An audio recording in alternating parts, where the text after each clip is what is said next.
Welcome to the None But Curious podcast. We're all about finding inspiration in life's uncertainties. Whether you're still figuring things out, questioning your beliefs, or just curious about the world, come hang out with us as we celebrate the beauty of not having all the answers.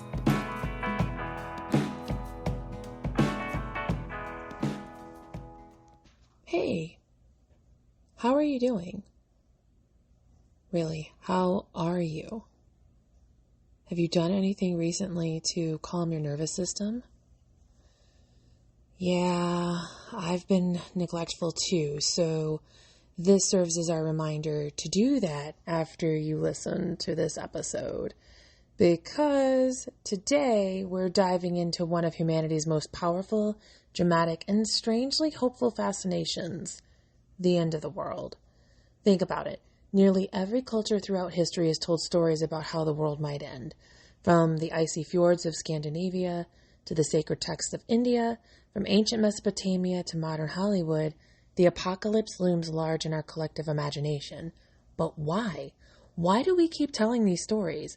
What is it about destruction that compels us? Is it the spectacle, the moral reckoning, or maybe it's that each ending contains a whisper of a new beginning? So today we're going to explore the deep themes that run through the apocalyptic myths: destruction, rebirth, and moral reckoning. We'll also look more closely at three mythic visions of the end: the Norse Ragnarok, the Hindu concept of Kali Yuga, and the Book of Revelation from Christian tradition. Along the way, we'll consider what these stories say about the societies that created them and what they still mean to us today. So, settle in and let's unravel the end of the world together. Now, before we jump into specific stories, let's talk about the themes that show up over and over again in apocalyptic myths. First, there's destruction. Apocalyptic stories are, by nature, about the collapse of something, sometimes the whole universe, sometimes just the moral order. But that destruction is rarely random. It's purposeful, often acting as a cosmic cleansing, a way to burn off what has gone wrong. Second, there's rebirth. These stories don't usually stop at the end. They offer a glimpse, sometimes hopeful, sometimes haunting, of what might come next: a new world, a new order, a chance to rebuild. Third, there's moral reckoning. Apocalyptic myths tend to be ethical stories, and they ask hard questions. What kind of people are we? Have we lived justly? Do we deserve redemption or judgment? And finally, there's the structure of time. Some traditions view time as linear. It has a beginning, a middle, and an end. Others see it as cyclical. Ages rise and fall only to begin again. Both offer different kinds of comfort and different kinds of warning. With these threads in mind, let's get into the stories themselves. Now, imagine a world locked in ice, lit only by fire and lightning. A place where gods walk among mortals, where monsters lurk just beyond the edge of vision, and where every battle feels like it could be the last. This is the world of Norse mythology, and at the end of it all waits Ragnarok. The word itself means fate of the gods, or sometimes twilight of the gods. It's not just the end of a story, it's the final act in a brutal, beautiful cycle of time. It begins with signs: a great bitter winter that lasts not 1, but 3 years, with no summer to break the cold. The world fractures. Brothers turn against brothers, parents against children. The very fabric of society begins to tear. And then the boundaries break. The giant wolf Fenrir bursts free from his chains. The world serpent Jormungandr rises from the ocean, spilling venom into the sky. The trickster god Loki escapes from his punishment and marches at the head of a ghostly army of the dead. The gods know what's coming. They gather at the plain of Vigrid, not to win, but to meet their fate with honor. Odin, the wise Allfather, is swallowed by Fenrir. Thor slays Jormungandr, only to take 9 poisoned steps before collapsing. Heimdall and Loki face each other and fall, locked in a death's embrace. The sun is devoured, the stars vanish. Fire giants cross the rainbow bridge of Bifrost, shattering it behind them. The world burns, the seas rise. Everything is undone. And then, silence. From the ruins, a new world emerges, green, fresh, alive.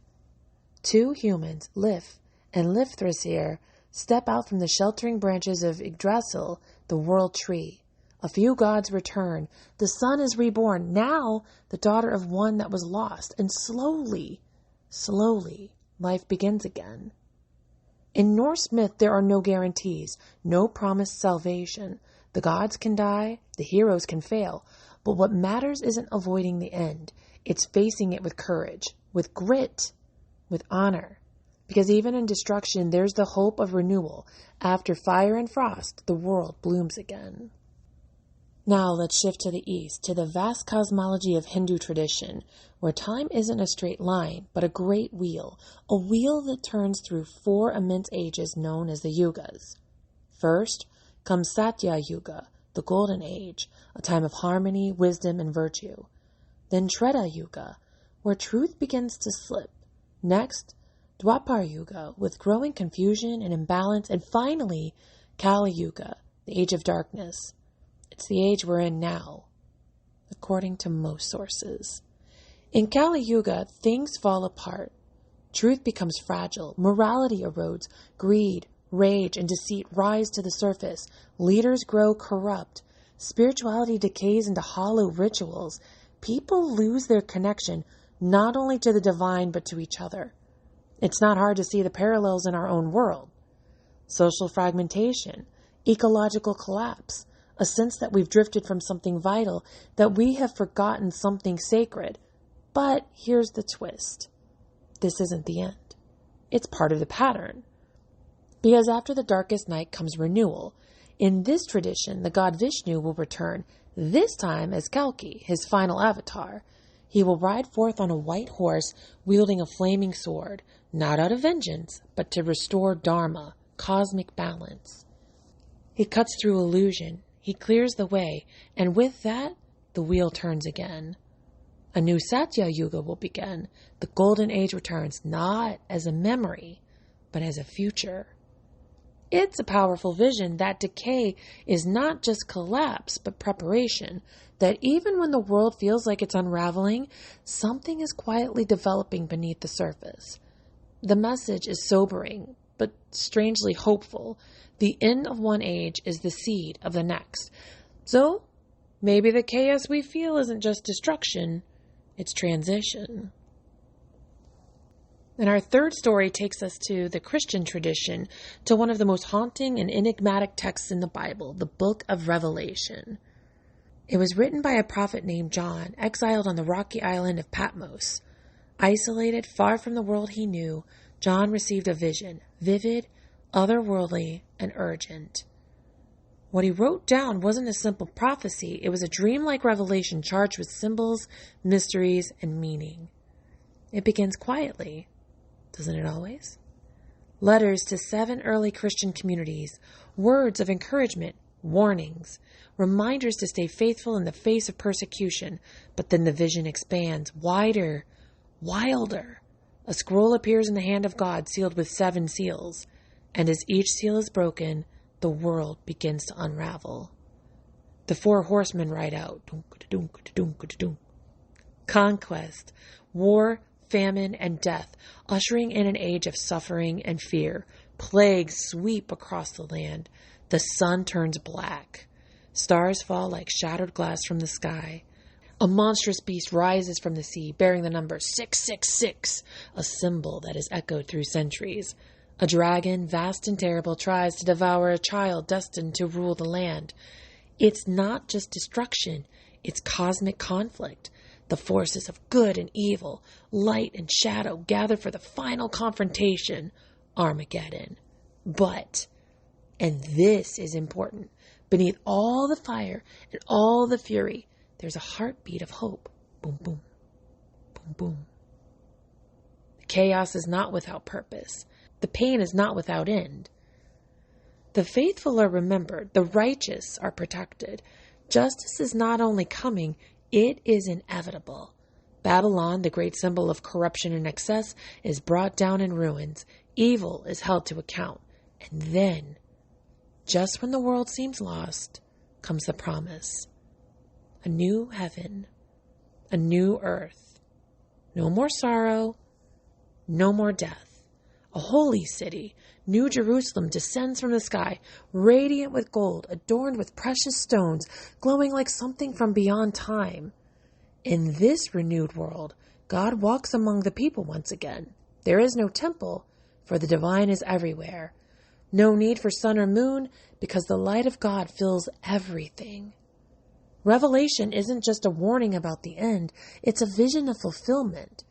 It tells us that history is not random or meaningless, that the arc of time bends toward justice, that even through suffering, something greater is being born. It speaks to the deepest human longing, not just for survival, but for redemption, for wholeness, for peace, for love that triumphs in the end. So what ties these three stories together? Well, they all begin with chaos, but they don't end there. Ragnarok births a greener world, Kali Yuga resets the cycle, and Revelation ushers in a new creation. They all ask us to examine ourselves.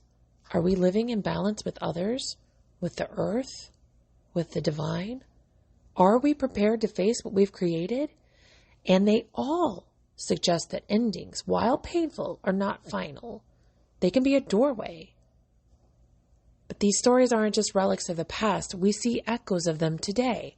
In our fears about climate change, pandemics, the political upheaval, in dystopian fiction and disaster films, in personal crises, divorce, job loss, identity shifts, when everything we know falls apart. Apocalyptic myths give us a language for those experiences. They tell us, you're not alone. This has happened before. There is a way through. Psychologists like Carl Jung believe these stories tap into the collective unconscious, universal patterns our minds use to process deep change. And for those who identify as agnostic or non-religious, these myths don't have to be taken literally to be meaningful. They can be metaphors for inner transformation, the end of old beliefs, the beginning of something truer. Now here's the big takeaway. Apocalyptic stories aren't just about doom. They're about transition. They remind us that destruction can be a precursor to growth, that chaos often precedes clarity, and that moral reckoning is part of any meaningful transformation. Whether it's the gods falling in fire, the wheel of time turning again, or the trumpet sounding across the sky, these stories all challenge us to reflect. What are we building? What are we leaving behind? And what kind of world do we want to emerge after it all? As you go about your day, I invite you to consider this. How do you navigate the endings in your life? Whether it's the end of a relationship, a career, or even just a belief that no longer fits, what is the story that you tell yourself about what comes next? Thank you for being here today with me. I know I sound differently. I don't have my microphone. My voice is hoarse. I've been packing and cleaning and preparing for this out-of-state move. So I appreciate you being patient with me and riding along with me in this journey. And if you enjoyed this episode, please make sure to subscribe to the None But Curious podcast.